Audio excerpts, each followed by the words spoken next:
difficult right now because the Taliban are refusing, and we tried. I tried to persuade the Taliban. This is months back, 3 or 4 months back.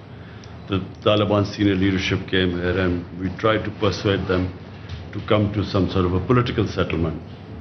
The only thing that would stop Afghanistan from descending into anarchy is a political settlement. But unfortunately, the Taliban, when they were here, they felt that they refused to talk to Ashraf Ghani. Their condition is that as long as Ashraf Ghani is there, we are not going to talk to the Afghan government. And here I want to say that in 2019, when Pakistan persuaded Taliban to start talking to the Americans, I suggested that there should be before the presidential election, there should be an interim government so that, the elections would be inclusive. But unfortunately, the Afghan government was very critical about this remark about there being an interim setup. And they went ahead with the elections and President Ghani got elected. Now, once President Ghani got elected and the Taliban got excluded, it was always going to be a problem from then onwards, because Ashraf Ghani insisted that the Taliban should talk to him. The Taliban did not recognize him, they didn't recognize the elections, and they would refuse to talk to him. So that's where the problem started. And that problem still is there. Now, the Afghan government is extremely critical about Pakistan. They think we have some magic powers that we will make Taliban do whatever we want to do.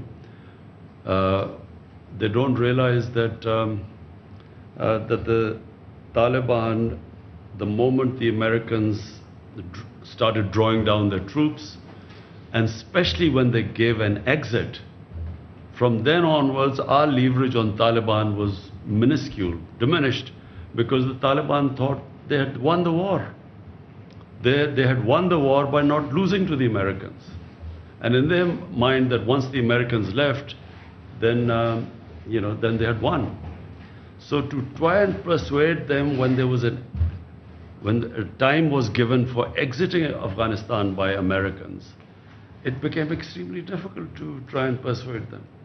And Afghan government, unfortunately, is now blaming Pakistan for what is happening there.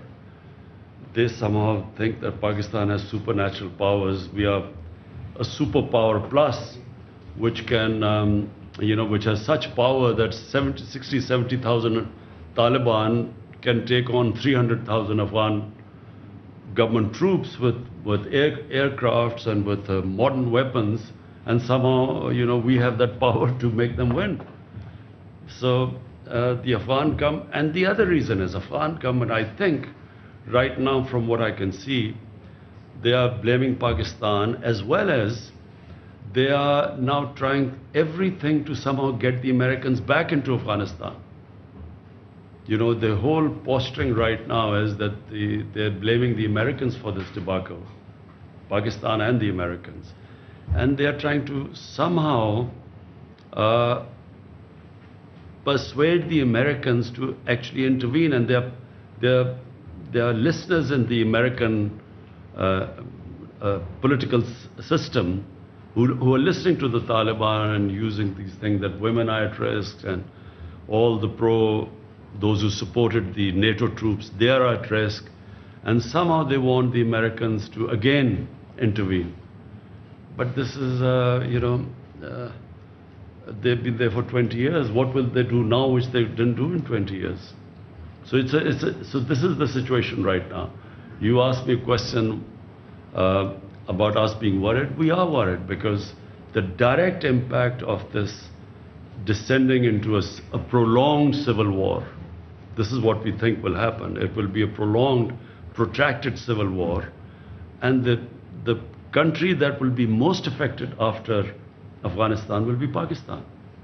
We will be affected, number one, that more Pashtuns are in Pakistan than in Afghanistan. Taliban is basically a Pashtun movement, so it will flow into our Pashtun areas.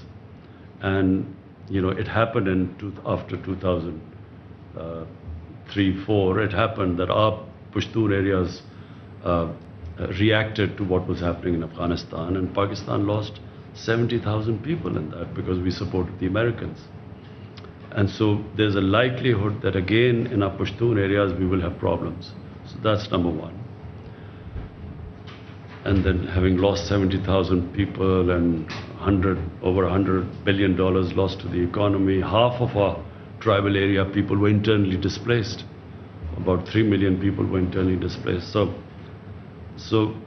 that's number one worry. Number two is refugees. We already have 3 million refugees in Pakistan, Afghan refugees. 3 million registered. We think there are over about 500,000 more than that. So last thing we want, our economy is just recovering. We do not want another inflow of refugees. And number three is that, we have now great plans of our connectivity right into Central Asia through Afghanistan. I just went to Tashkent to work on this railway from Uzbekistan connecting through Afghanistan, through Mazar Sharif and into Pakistan, which would connect this whole area.